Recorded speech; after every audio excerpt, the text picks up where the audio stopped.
Thank you for returning to part 2. We hope you listen to part 1. It's very important that you listen to part 1 before coming to part 2. This is a continuance of Seeking God in Ungodly Circumstances with Dena Behringer. It's a specific interview about her life. The next thing, I'm going to kind of fast forward this a little bit because I want you to talk just a little bit about this book. There's a lot of interesting stuff in here, and I know what our goal is to save people, and to save people who think that they can't be saved, or save people who are just in horrible situations. But we're going to talk about this book. It is called Hearts of Fire, and it's about women who have been martyred, or women who are the voice of martyrs. The voice of martyrs, who are trying to seek God, but they can't seek Him because of stumbling blocks, evil that gets in their way, or their family does not allow them to seek God in the appropriate way, or their family wishes to be glorified more than God. And so when you start glorifying God, your family pretty much just pushes you out. And so Dena's going to talk a little bit about this book, and then we'll get back more into her lifestyle here later on. Hearts of Fire. It's about the voice of the martyrs. Tell us a little bit about what you were reading out of this book, because some of this testimony in this book is similar to yours a little bit. A lot more extreme. A lot more extreme, yes. And so it made me very thankful. So, I mean, we wanted to give Dena's testimony because there's, me personally, this last week I've met someone that I just know, being in front of them, they were really, you could feel the dullness. It was just a whole atmosphere. As soon as I got around, it was just blah.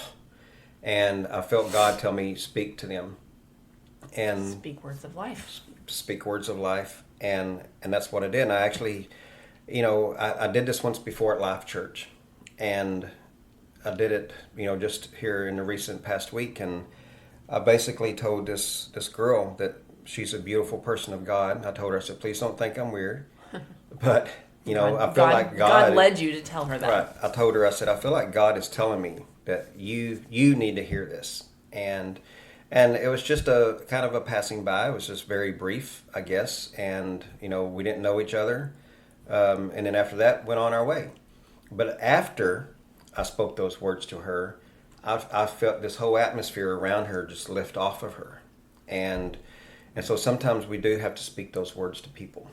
And we were talking about some words in our last podcast. We were talking about how powerful words are. But when the lady at Life Church, you said God is telling me you need prayer for something or something like that, right? And she just busted into tears and told you everything that was on her heart. Exactly. Right. And that's that's your faith in action. You put your faith in action, and believe. Well, when you feel like God is telling you to do something, just do it, because He's going to chase you down, and He's eventually going to get you and make you do it. You can't outrun God. But, if you feel like God telling you to do something, do it. And this is kind of what we're doing. We feel like God is telling us to speak this testimony out, because there's somebody out there, and I know there's probably 100 of y'all that's going to maybe not think this is an appropriate podcast, but that one person that does, that it saves, is the most important person, and that's who we're trying to reach right now.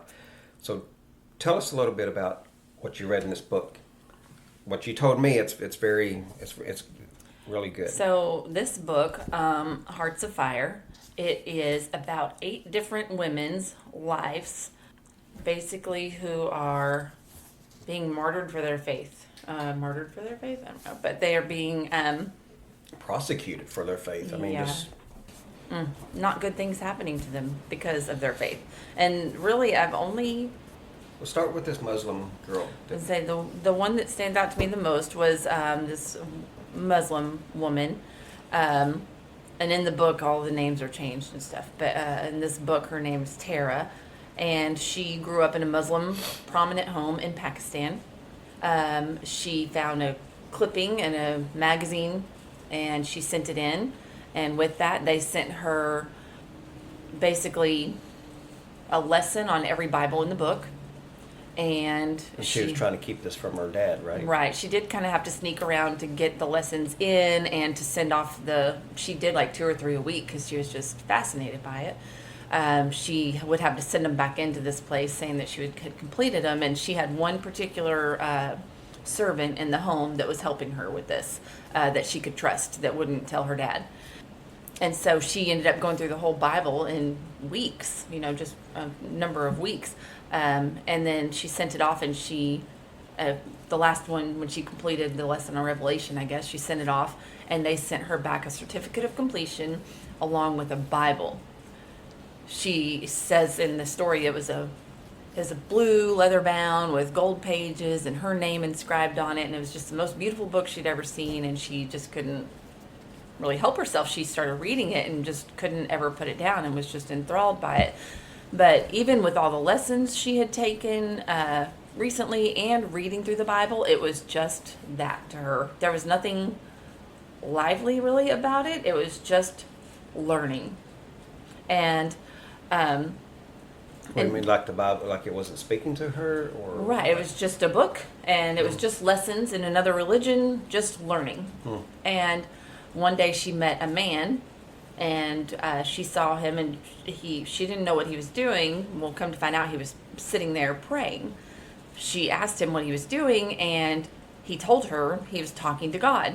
And she was like, even after all these lessons, even after reading the Bible herself, she was like, what?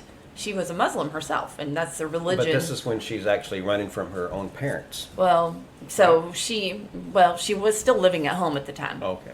She, was a Muslim by religion, and that's all she knew. So when this guy says, I'm praying and talking to God, she's like, what? You can't pray and talk to God, because I guess I don't know a lot about the Muslim religion, but I guess you can't speak to, who is it? Allah, I guess. And so he said, well, actually, you can speak to God, and I am speaking to God, and he answers me back. And she was puzzled by this. And so he said, well, if you want to learn how to speak to God and to hear from God, then meet me at this address tomorrow. I wrote down an address on the piece of paper. She stuck it in her pocket and went away. She wanted to go the next day, but being a Muslim from a prominent family in Pakistan, she was forbidden from going to a church. And that was where this happened to be, this address he wrote down. But she was in the middle of studying religions in college, and so that's how she was able to talk to her family about letting her go. And so they literally had to go to court the next day and get approval for her to go, and she had to go with all the security guards. So she goes with the security guards, and they stand outside while she goes in and watches what's happening at this church, and she sees people worshiping. She sees them pray over a little girl who's become healed. The little girl walks straight up to her, Tara, the one who's telling this story, and says, Emmanuel, which means God is with us. And she didn't know what it meant, but she had saw this girl not being able to walk or talk or anything, and now she's been healed, and she walks straight up to this girl, Tara, and says, Emmanuel, and walks right back to where she was at. And, of course, Tara is mesmerized by this and wants to know more. So she goes and starts talking to a pastor and asking questions. The pastor knows that her father is a prominent man in Pakistan where they live, and is not okay with her coming so frequently to ask all these questions and being enthralled in the Christian religion. So he tells her multiple times she can't come anymore, but she just can't get enough of it. She wants to understand this Christianity. And so she keeps coming. And so he gets frustrated by saying, you can't come anymore. And she continues. And he goes and tells Tara's father that she's been coming and asking and seeking all this information about Christianity. And so Tara's father gets mad and yells and screams and goes ballistic. Basically sends her to her room and is walking up and down the hallways in their home, ranting and raving, yelling and screaming to all the family about what Tara has gone and done and how of an embarrassment she is to the family and things.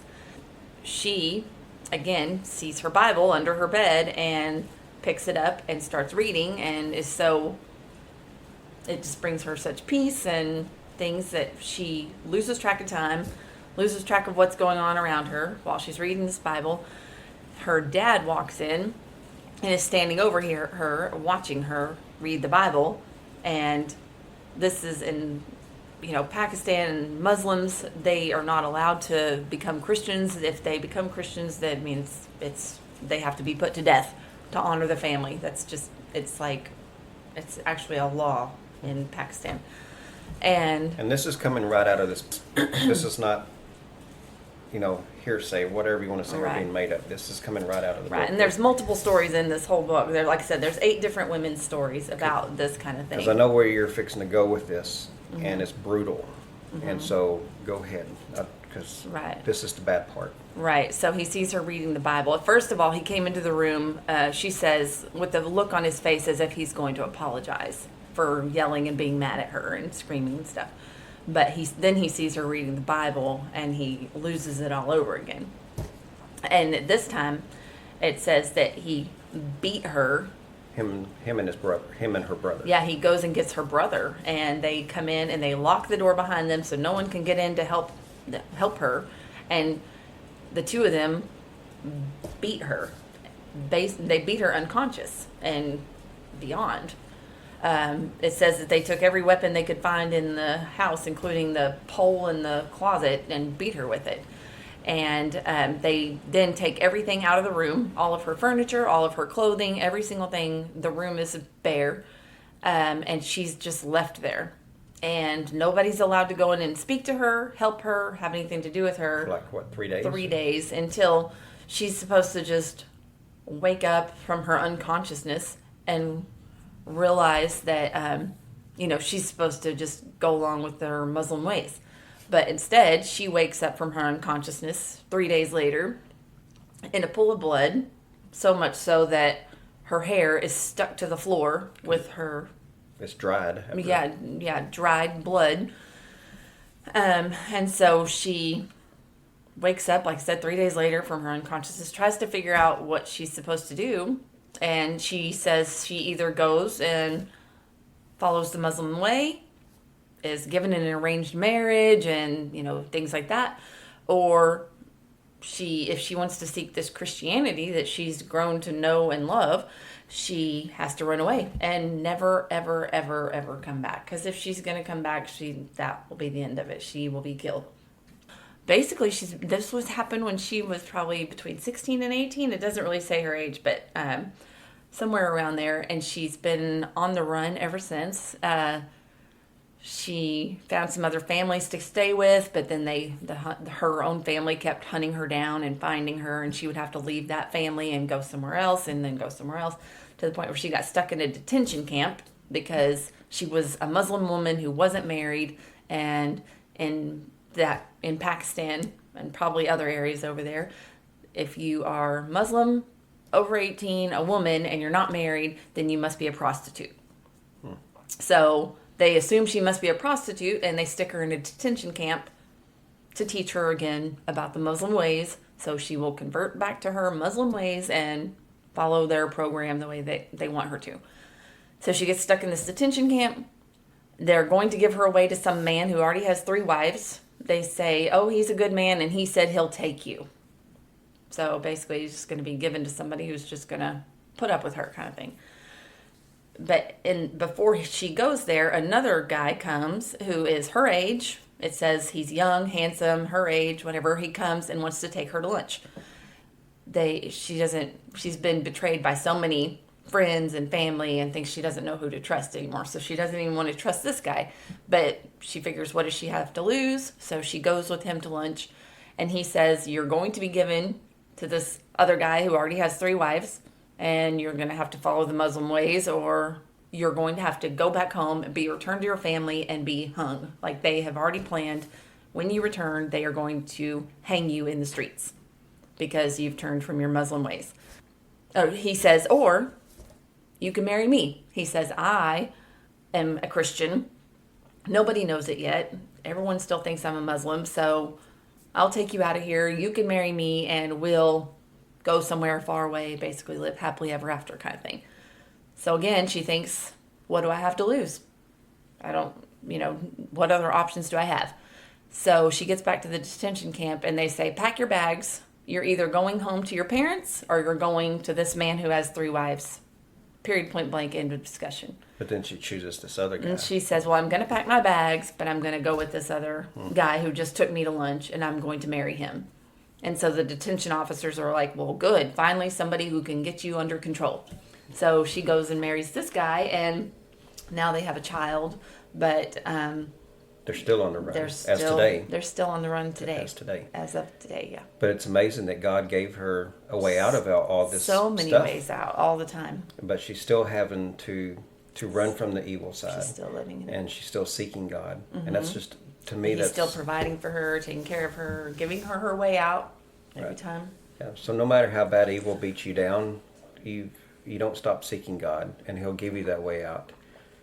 I mean, there's so many other stories. Can't even imagine some of the things that happened in our life and in our marriage, that evil kept knocking on our door, but we kept seeking God together, and He does give us a way out. Anything else you want to wrap up about this book? We're not trying to really promote the book. We actually got it from Andrew Womack and his ministries, and it's a great book that talks about the voice of martyrs, of people who are seeking God but are being beaten and crucified and harassed and for seeking God. To us, no matter what type of situation you're in, that's why we want to do this podcast, and that's why we wanted to give Dena's testimony, because coming out of a circle of a pagan family, or what's the other word I'm looking for? Witchcraft. She came out of it, and the good thing was that her family didn't tempt her to be like them, and she wasn't beaten or abused or anything like that to be like them, but she knew just in her heart and her spirit that it was wrong, and that was God's hand over her, protecting her. And at that time, you don't realize that that's what God is doing for you until later on, in years later, that you realize that that's what was really happening. And so sometimes things happen into our life, and God will separate you from people. God will take care of you, and He'll put you in different situations, and we don't understand it at that time. But just understand that when you become a child of God and you are saved again, and you accept Christ as your Savior, and you believe that He was put to death for us, and He was raised on the third day. If you believe all these things, Jesus is going to take care of you. And thankfully that Dena at her young age was met by someone who put their faith into action, and that seed started growing and growing and growing and made her who she is today. And I'm thankful for it, because I do feel like that us getting together has led me to Christ even more. I've had stumbling blocks in my life, and I was seeking God before I even met her or even knew that she even existed. But together, we kind of had this synergy type. Well, and watching you grow in your faith has still strengthened mine as well. Yeah, so we strengthen each other in our marriage. And we know that a lot of people around us don't like it, because we glorify God together. But hopefully, we hope this podcast goes and speaks to someone who needs that help and thinks that there's no way out. But just all we want to do is just tell you to keep seeking Christ, keep knocking on His door, keep searching for His face, just keep going and going and going, and have that perseverance that God wants you to have. Anything else you want to wrap up? Because I'm kind of a babbler, so I can just keep talking and talking. And no, just thanks for having me and letting me tell my story. Yes. Well, you have an amazing story. So, listen again. If you get anything out of this story, always email us at Christ Kingdom for You. That's the number 4, the letter U. And if you're in a similar situation, you have questions for Dena, you have questions for me, or anything, we accept emails. We love talking to people. If you just want to be saved, text, give us an email, let us know what's going on. We'll be happy to answer any questions. Again, that's christkingdomforyou@gmail.com. Listen, y'all have a great day. This is a long podcast. We hope you absorb it all. Listen to it again if you have to, but we hope y'all have a great day, and may God bless you, and y'all be safe. Thank you.